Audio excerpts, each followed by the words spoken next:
Welcome, guys, to a very special 2-year anniversary podcast. The most special. Protein Bros is turn 2. They are officially toddlers. We're toddlers. Right? Yep. We're waddling around, you know. You've got 3 of them. You understand. Yep. 3 kids. 2 years old. Sully's about to turn 2. Okay. So 2 years old. We've got 70 plus episodes, 100 reviews, probably 100. Yeah. How many reviews do you think, Thatch? Damn. 130, 140 reviews. What have you learned since reviewing so many protein snacks? Because I know what I've learned. Man, this is pretty straightforward. Protein bars, and this is actually, I would say, let's sum up business in general, and it's not just the fitness industry, but there are very few people that are trying to be great and really trying to solve problems. And there's a ton of people out there that are in business that are just crowding it and making it super noisy and hard to navigate because they're just trying to make money and they're not trying to be the best.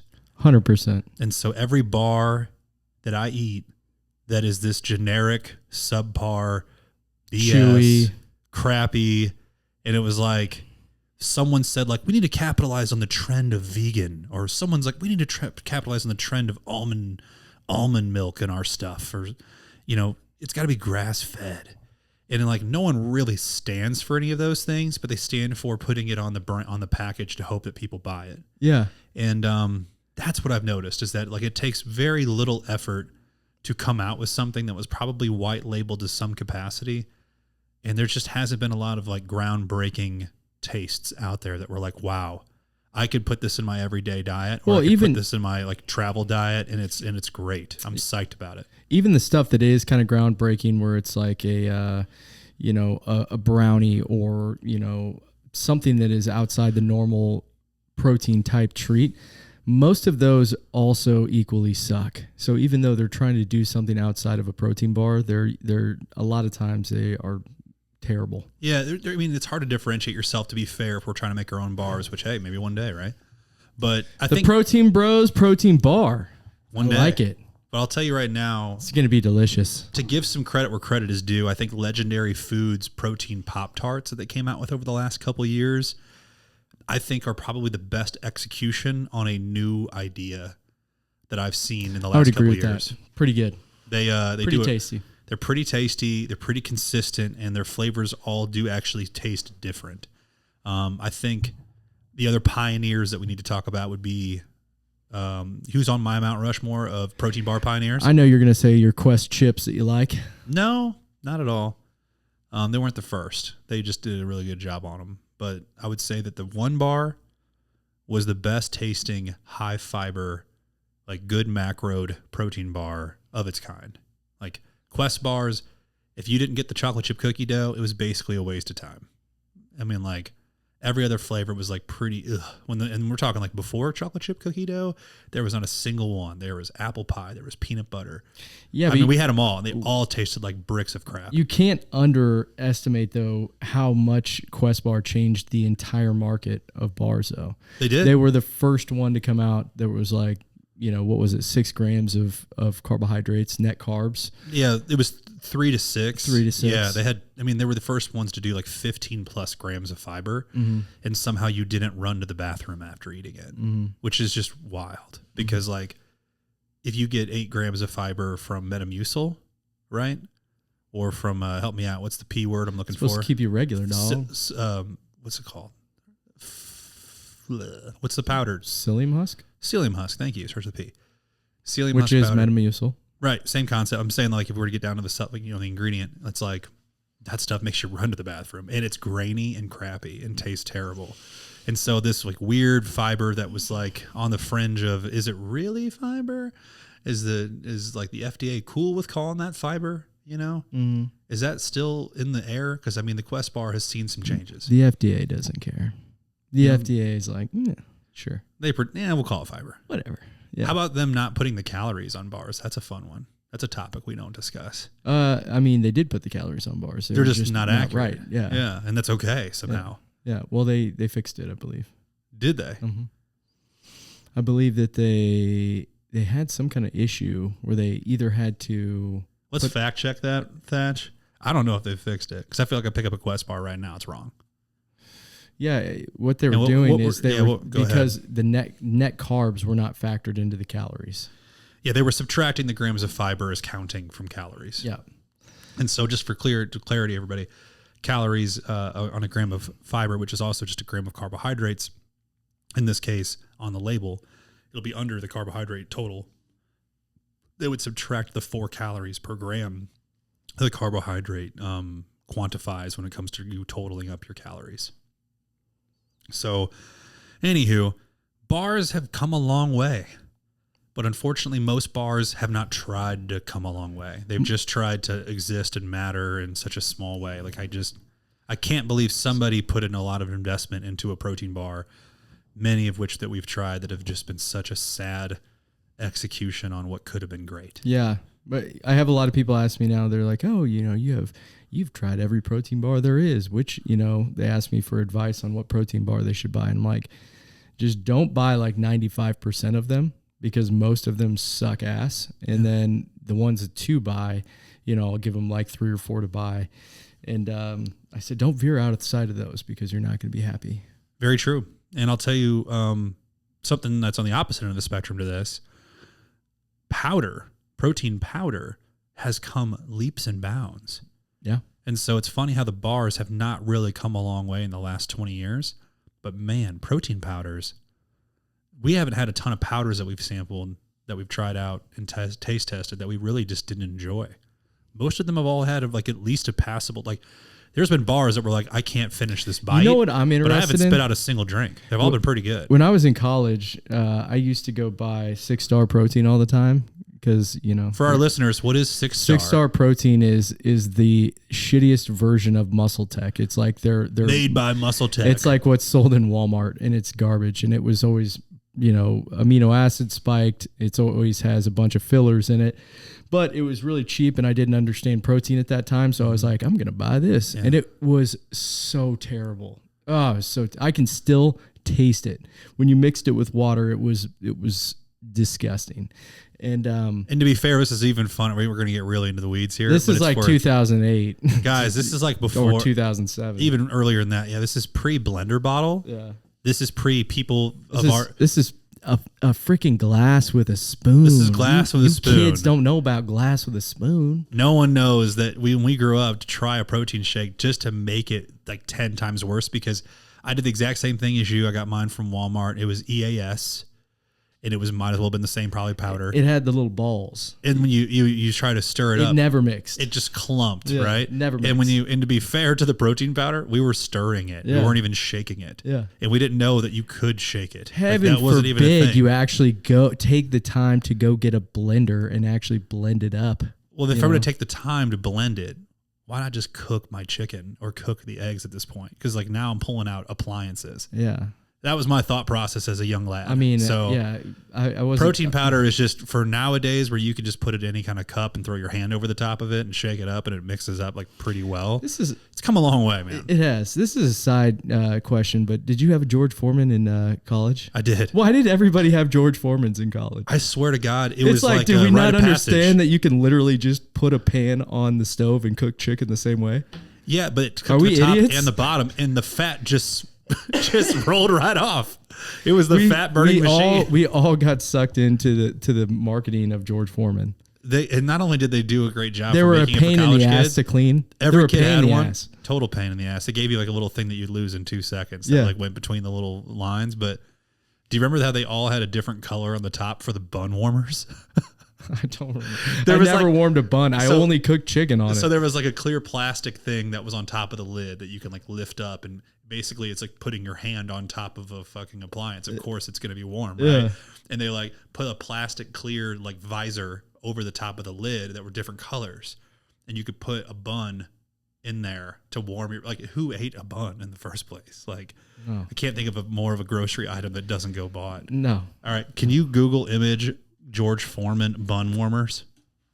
because I'm going to show you. They looked like they were like Mac computers. But this is really the time in which I was buying 6-star protein. I was eating 6-star protein, and George Foreman cooked chicken breast, because I thought at the time that this is the only way you can cook a chicken breast, obviously, is with a George Foreman grill.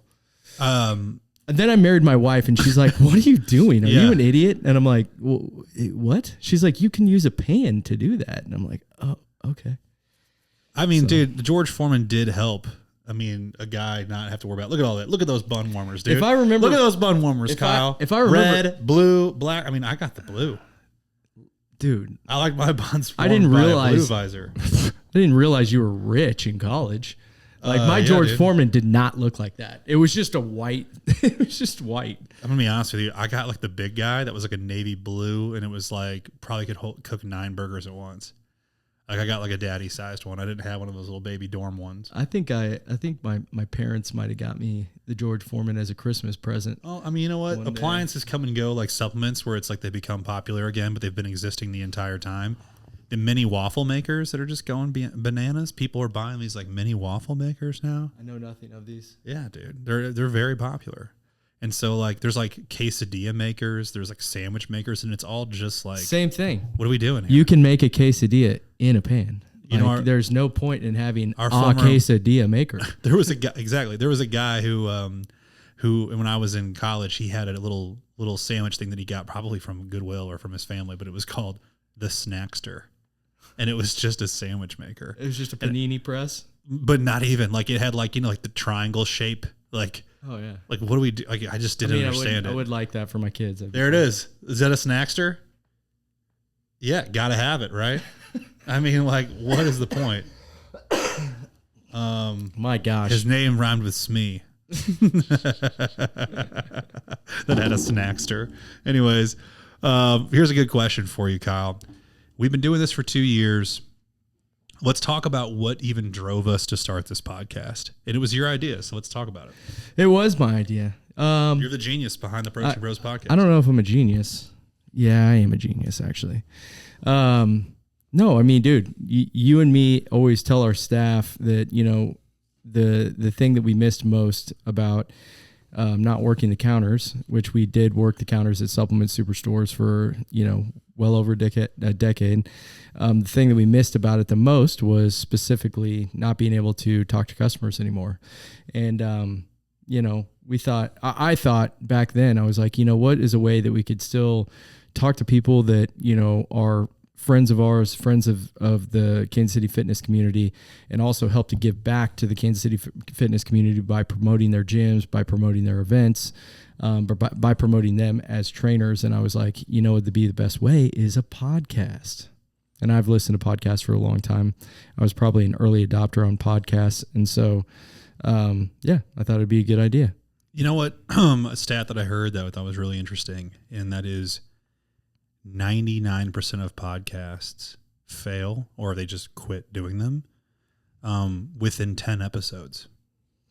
Yeah, it is a time commitment, and it is a commitment to, you know, for us, it's like we're working on, you know, our main business all the time. And so there's definitely points where it's like, man, it sucks trying to take time out of your day to focus on something else, you know? Mm-hmm. But if you keep your, you know, our mission in mind, which is basically to help promote Kansas City fitness, to help promote people who are in the fitness community doing, you know, amazing things, you know, if we just always are kind of reminding ourselves that that's like the North Star of why we're doing this, then it's not so bad. Yeah, man. And that's something that I would actually say is quite enjoyable. I would say that this podcast is something that I've taken a great deal of pride and enjoyment in since we've started. And to your point about connecting with the community, I think it's become, you know, we first started thinking, guys, that this was going to be something that there are so many people that are trying to make a living in the fitness industry. And we've recognized over the last, you know, decade plus, I mean, I'm on year 16, Kyle's, I think, on like 15 when it comes to being in the fitness industry. It's just so gray beard, not a lot of lasting power, a lot of lasting power in the industry.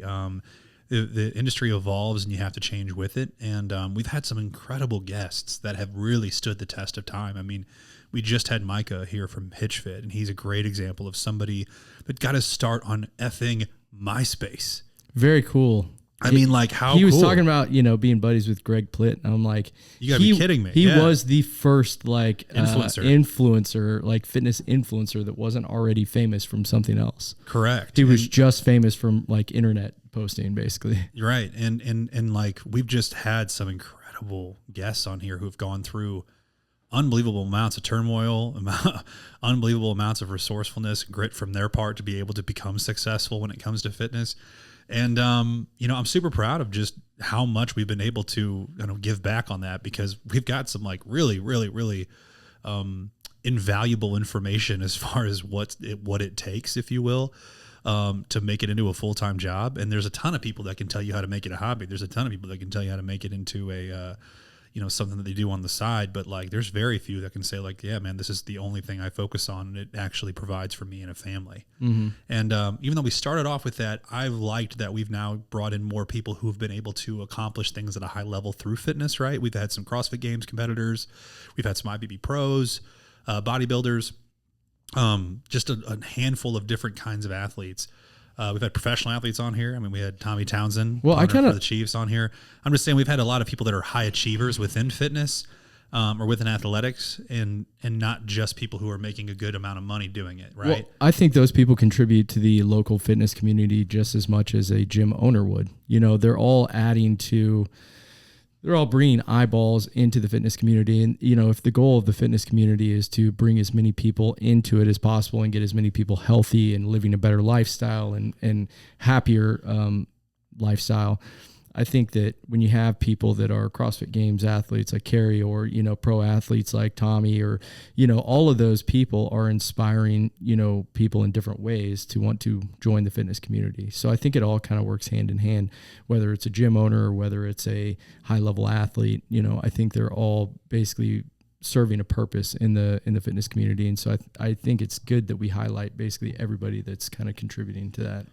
Do you see us at all expanding outside of this market and just starting to highlight more of the Midwest? Because we have relationships everywhere. Like, you know, the election's coming up soon, and I'm really thinking that we would probably land Trump on here and get Trump and Biden in some kind of debate on the Protein Bros, and then maybe even like get them to do like a protein bar off, you know, where we like have them test protein bars for us and maybe do a review. What do you think? I mean, dude, I think they would have to be something that would be very low chew. We would definitely need some fiber for those old fellers. I feel like it'd probably be tough on their teeth or their dentures. And so, do you think one of them has dentures? I think it's possible that they have completely fake smiles. Yeah, I mean, but I think like Joe Biden's smile is getting scary. It's actually Halloween's coming up, and when he goes, you know, yeah, like he's got the one side that works, he's you know.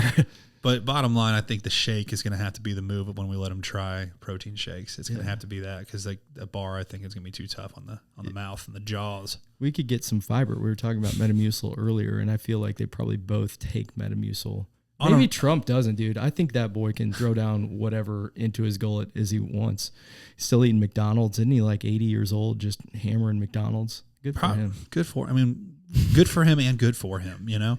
But let me swing this podcast back to reality. All right, sorry. Dude, I actually, you know, I love the idea of expanding to, you know, markets that are close to here, markets that we already have stores in. You know, obviously we have a ton of friends that are from St. Louis. We've already had some people from St. Louis, and I think that we'll continue. I mean, Springfield, we have relationships everywhere. I love the idea of, you know, continuing to highlight people that are contributing to the fitness community in the Midwest. I still think Kansas City will always be our bread and butter, because the people of Kansas City, you know, that's where we call home. Agreed, man. I think we actually can build the best connections there, but man, we've met some really awesome people that happen to just live in different communities. And we've had, you know, Brian King came up from Springfield, right? We've had a handful of people come on from St. Louis. Right off the top of your head, what is your Mount Rushmore of favorite protein bars that you've tried here on the podcast? What comes to mind? Man, I guess I like Level 1 chocolate chip cookie dough bars. Those are probably my favorite. I eat one of those like almost every day. But the ones we've tried on the podcast that I thought were good, I also thought those chips that were like the chicken and waffle chips were really good. Oh, yeah. Who made those? Hilo or something? Hilo? Those were good. Hilo? Wild chips with the WYLD. Also, Anabars. So Those are probably my 3 favorite. Well, let me go with 4. I will say this though, for last people I who are checked, watching, Mount Rushmore and had 4. people ask me about that.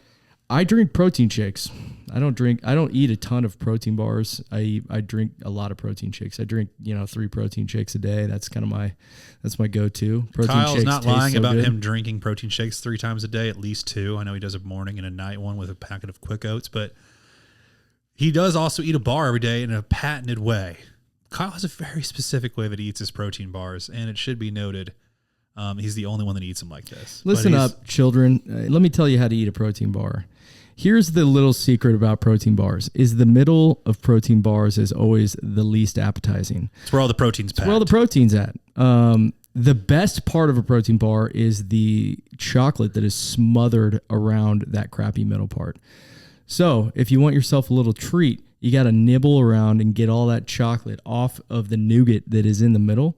That is the last part you eat, is the nougat in the middle. So you strip it down of all its delicious chocolate, and then you eat the nougat in the middle. If we're talking level 1 bar chocolate chip cookie dough, there's some delicious Krispies along the way. Well, the reason I am a huge fan of a little bit of crunch, if you will. The reason I go sweets. Chocolate chip cookie dough bar is because the middle nougat that usually sucks actually tastes like chocolate chip cookie dough in that one, and it is the most appetizing out of all protein bars that I've ever tried. That's great. Yeah, there's a 4th on a Mount Rushmore though, Kyle. So I'll give 4. You can just leave it at 3 if you want. But I was just giving a top 3. I didn't know you were holding me to the Mount Rushmore thing. I mean, I can give you one more. Oh, if I guess I wanted a top 3, I probably just asked for a top 3. Well, I don't know. I asked for a Mount Rushmore. Who's your favorite Kyle? president on Mount Rushmore? Because that's a pretty interesting question right there. You going, Thomas Jefferson, easy. Why? What do you mean why, dude? He's one of our founding fathers. Yeah, but why? What do you mean? Why is he your favorite? He had a house in Missouri. He has a whole city named after him here. Like, what more do you need, dude? I'm from Missouri. I've only lived in Missouri my whole entire life. Is this true, though, Thatch? Is Thomas Jefferson? I'm pretty sure there was nobody living in Missouri at the time. Not at the time, dude. He had a house in... Dude, there is a reason why our capital of our state is Jefferson City. Go to the Thomas Jefferson House, Missouri. Put the Thomas Jefferson House in Missouri. Dude, Thomas Jefferson, this is so... I mean... God, don't spell Thomas wrong. And he will. How you think he was just going to Washington, D.C. by horse for freaking 4 weeks No, to dude. get to Washington, He had a DC? retirement house in Missouri. No. There you go. Thomas Jefferson Hall. No, that is... He lived in these dorms at Missouri S&T. He was University of Missouri Rolla. He was also an engineer. I had no idea if he had anything in Missouri. I just had to go as far as I could. But I knew that Thomas Jefferson was on it, and he's on my nickel, and he's on the Mount Rushmore, and he was a founding father, and that's all I was like, don't ask me anybody else who's on there. We got to get back on track. Now that we understand that there is 4 people on Mount Rushmore, what is your Mount Rushmore of protein bars? So we have to understand protein snacks. Yeah, and I'm with you. And like, I actually would put a lot of thought into this. So we know you would. So the protein bars, right? Like, I've had everything over the years. And I would say that if you were a pioneer, you deserve to be on there. And I think for that, as we've talked about previously in this episode, Quest Chocolate Chip Cookie Dough Bar is going to have to be on the Mount Rushmore. Well, I didn't know you were going this direction. Okay. Dude, it's going. Mount Rushmore, not your top 3. Keep going. So then you got the other one that drew like unbelievable rave reviews when it first came out. It was the Oh Yeah. What is it called? The Oh Yeah What bar? Just the Oh Yeah bar? Before the one bar. There was the ones that had like 400 calories, 7 layers. That's what it was. Yeah. The Oh Yeah bar, which is probably honestly some kind of like cover band for the Metrics bars. I don't know, man. What was before the Oh Yeah bar for real though? Before, or we're really just discussing shit at this point. What is the name of that bar that was before Oh Yeah? That was just like Supreme bar. Okay. These are all the things I hated to count in inventory. Yeah. You're just naming off, and they never moved, so it was kind of good. Because so back in the day, protein bars were notorious for just tasting like ass. I mean, my first ever try of a protein bar, I think, was a power bar, and it was just like eating taffy. Like, it was just disgusting taffy. So I think the Rushmore of mine would be Quest chocolate chip cookie dough, a Supreme chocolate peanut butter, because they were the ones that just said, screw it, we don't care if it's healthy. We'll put 30 grams of protein in this mother, and it'll have 500 calories. And it was just like M&Ms and peanuts and chocolate, and then we'll just sneak in 30 grams of protein. Yeah, they were crazy good, but they really did change the game. A lot of other people copied off of that one. You know, from there, I would probably have to give it to the level 1 bar as far as like a pumpkin spice or like the mint or the apple crisp. Like every bar they come out with, man, whenever they're fresh, it's just like I've never had a bar taste that good. When people ask, hey, what's your favorite one? I'm like, whatever one I'm eating at the time, honestly. So I can't even give you a specific one because someone, we reviewed the pumpkin spice one recently, and someone shared it and they were like, this is the best bar ever, ... until the peppermint bark one comes out. And I'm like, that's real. That's true. The peppermint bark one also might be the best one of all time. Because when you eat that one, you're like, how can it get any better? Even their like thin mint one doesn't taste as good as the peppermint bark one. I'd take chocolate chip cookie dough over all those. That's crazy. And then my fourth one, the one that I would say is like another like revolutionary as far as like the protein bars. Man, I can't give it to one bar because they just mimicked a Quest bar more or less and dipped it in chocolate. But man, I ate a million one bars when they came out. The other thing would be like, I guess in the snack category, the chips could be the one. You're right.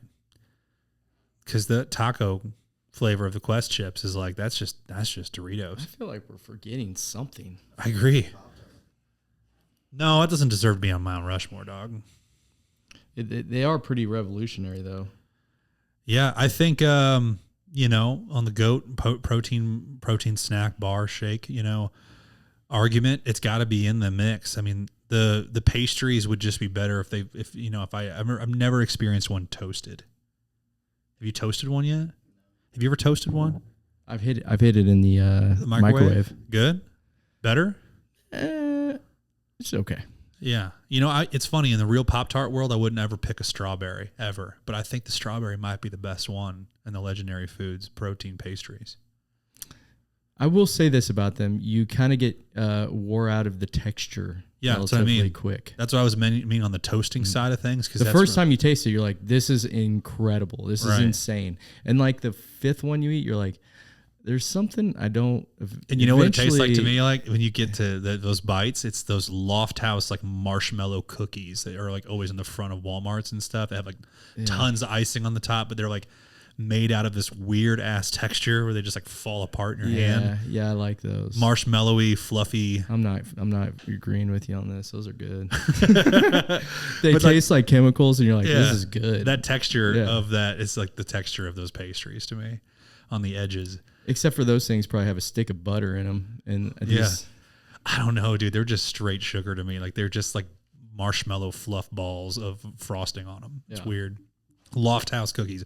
Look them up, Thatch. Yeah, man. I think we got my Mount Rushmore. Let's start this over. My Mount Rushmore is going to be pretty straightforward. I look at Mount Rushmore as like the bars or drinks or snacks that have revolutionized the industry. And I would say that the first one I would put on the list is the Supreme bar. I'm partial to it because it was probably the first protein bar I ever tasted that I was like, this actually tastes good. And it should be pretty easy since the Supreme bar was like 500 calories and like 400 or 500 calories, 30 grams of protein, just massive, tons of chocolate, M&Ms, nuts, all the things, pretzels. Second one I'd put on there, got to be the Quest chocolate chip cookie dough. They were the first ones that you could microwave for 3 seconds. Or like 10 seconds, and it was just like game changer. Tasted like warm chocolate chip cookie dough. Another like variable that most people don't recognize or that matters is the Quest bar is one of the first protein bars that you could pack and like take on a trip, or you could bring to the beach, or you could go on a hike, and it doesn't melt and get all gross. You know, and that's a huge thing. And so that was revolutionary too, because it was like the warmer they got, the better they tasted. Right. Third one on the list, I'm gonna say Formula One Fruit Loop cereal protein powder. That revolutionized protein powders to me. I remember where I was standing when I tried it. It was the best tasting protein I'd ever had. And it was the first protein that was like, you couldn't think of it as anything else but what you tried. Like, that is Fruit Loops. That is exactly Fruit Loop milk. They really nailed it. And that was like everything before then. It was always some kind of loose thought of what it could have been, right? Mm-hmm. Like cookies and cream was the only one that was like, It's kind of cookies and cream, right? Chocolate's like, it's kind of, but it's like protein chocolate. But this was exactly Fruit Loops, and you were trying to find a protein taste, and you just couldn't find it. So I feel like it definitely deserves to be on the Mount Rushmore. And then final call. It's up there. It's going to be tough. It could be.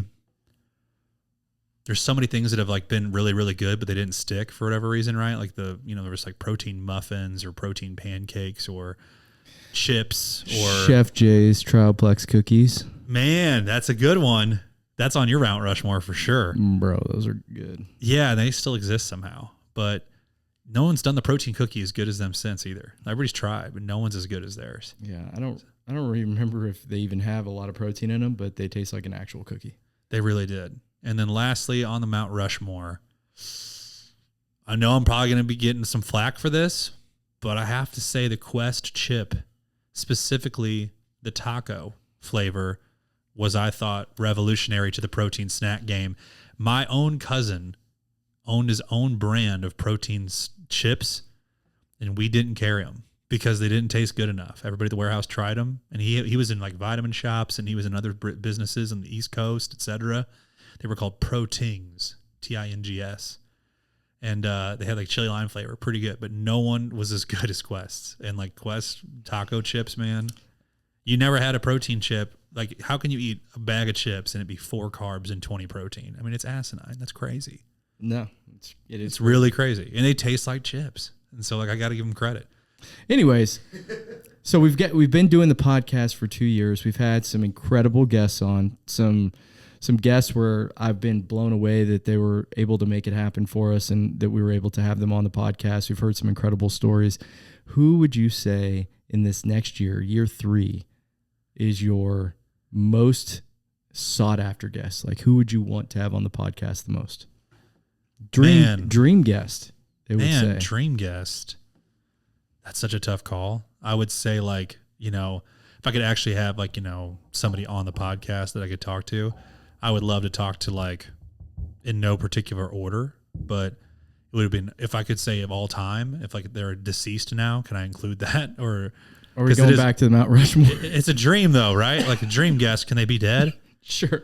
Okay. So in no particular order, I would pick like Jesus Christ, Santa Claus. You're going to ask Jesus what his workout routine was. And The Rock. No, I think authentic guests, if we could have our dream guests on, I would pick in no particular order. I would like to pick Arnold Schwarzenegger, The Rock, and, honestly, I would love to interview Jamie Eason. Because Jamie Eason was like the first female fitness influencer. Bodybuilding.com. She was the queen of bodybuilding.com. And just because that era is so over to where kids have no idea who I'm talking about, it would be amazing to talk to her. And I would also say, as another sprinkle in, Paige Hathaway, because she was so impressionable during that time. She was the first Instagram female influencer in fitness that blew up. That's true.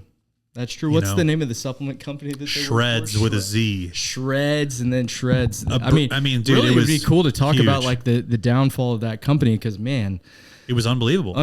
They were the first ones that were like editing photos, and they got caught with their influencers, like, not writing their diets for their people. And there was a certain, like, we've been around for so much of it, and you can't tell when the industry's changing when you're in it at times. But there was a time when a customer would come in for a product.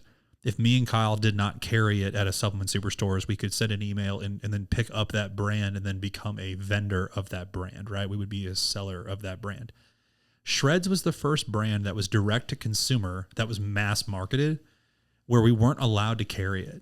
And so when someone came in for Shreds, we just had nothing we could do. We would just simply lose that customer, and it was terrifying. Like, we were like, oh my gosh, people aren't going to come in for the brands that we carry. We're going to be competing with these brands we're not allowed to carry. This is crazy, Joey Swole was one of their guys. Yeah. I mean, dude, Paige Hathaway, Joey Swole, there was Devin Physique. Yeah, that was the guy that really got in trouble. He really blew it up. Yeah. But there was imagine guys now, like, you hear of brands like No Bull shoes. There was a time where you could only get No Bulls off their website, period. Now you can actually go into stores and buy No Bulls at times. Certain stores are allowed to carry them. But imagine being like a shoe store and everybody's wanting these shoes and you're not allowed to carry them. I mean, it was pretty scary at the time. So yeah. I'd love to have Paige Hathaway, Jamie Easton, The Rock, Gosh, I mean, these and are Arnold. Nice. Mine would be, I feel like if we did a combo podcast with the New Heights podcast, Jason and Travis Kelce, that'd be pretty dope. sweet. Super dope. Pretty sweet. Love to talk to those guys. I get mistaken as you look like Jason Kelce often. Really? Nowadays. Yeah. I think he's a little taller than you. He's for sure taller. Anyways, yeah, I think it'd be cool to have the Kelce brothers on. Obviously, Travis Kelce, big part of Kansas City, big part of the Kansas City Chiefs, and I think that would be a cool podcast. Jason Kelce, humongous humanitarian. He has his own documentary like series now on Amazon. That's just called Kelce. That's what I heard. You seen that? No, I haven't watched any of it yet, but I think it documents the whole last season, which is crazy. It's like we've seen so much of last season already in so many different ways. It's like I don't really need to go back again. But here we are. What else you got? Dream guest. Okay, dream guest with a T. Got it. My bad. I haven't thought deeper than that. I was just thinking that, because I was listening to their podcast on the way over here. Well, it's been 2 years, man. It's been a good run, man. I think I'm more excited now than I've been in a long time to continue to grow the podcast. So if you are a listener, if you're somebody who checks in on the podcast and likes or shares our stuff, I just want to say from the bottom of my heart, thank you so much. I really, really appreciate the support that you guys give us. Understand that we just do this because we were trying to, like I said, do what we can to give back to the local Kansas City fitness community. So all the support that you give us is only helping that cause. To echo those sentiments, our fitness community in general, whether it be if you're in Kansas City or if you're outside of Kansas City, all of it matters, man. All of that support goes a long way for us. The support you guys show us doesn't just support us. It supports our 50-plus employees. It supports our families and their families. And that's really what we get. I looked at our community events list that Tori, our community relations director, she sent me what we're working on for the month of September and October. And we had 42 events that we're going to be at over the course of the next 6 weeks. And I was just like, are you serious? Just a few. That many? Yeah. Yes, 42 events. And all of that comes from just giving back. And so when we say like, hey, we appreciate you guys supporting local, we appreciate you supporting your community, these are the kind of things we're talking about, because at every one of these events, these are all where people that are going to be practicing some form of fitness together. And you're just not going to see websites that you've heard of. They're just not going to be there. They're not going to be there in person. They're not going to be there with support. They're not going to be there with recovery for people or with pre-workout for people or things for people to try. And education, there's just none of that there. And so I just want you guys to really get a feel for the heartbeat of what you're supporting when you listen. And I want you to know how much we appreciate it, because it's everything to us. Moving forward, we have some really fun things for you guys. We have more guests, more reviews, and more content that we're going to be pushing out over the course of the next 3 to 6 months, including a special 100 episode anniversary mystery guest that we will reveal probably the week of. But bottom line is we have some really cool guests coming, and we're excited for you guys to participate with us. And as always, if you guys enjoy the podcast, if you listen, of course, we do not do any ads. We do just ask that you please share it with a friend who could use it. Love you guys. Peace out. Love you guys a ton. Thanks for listening.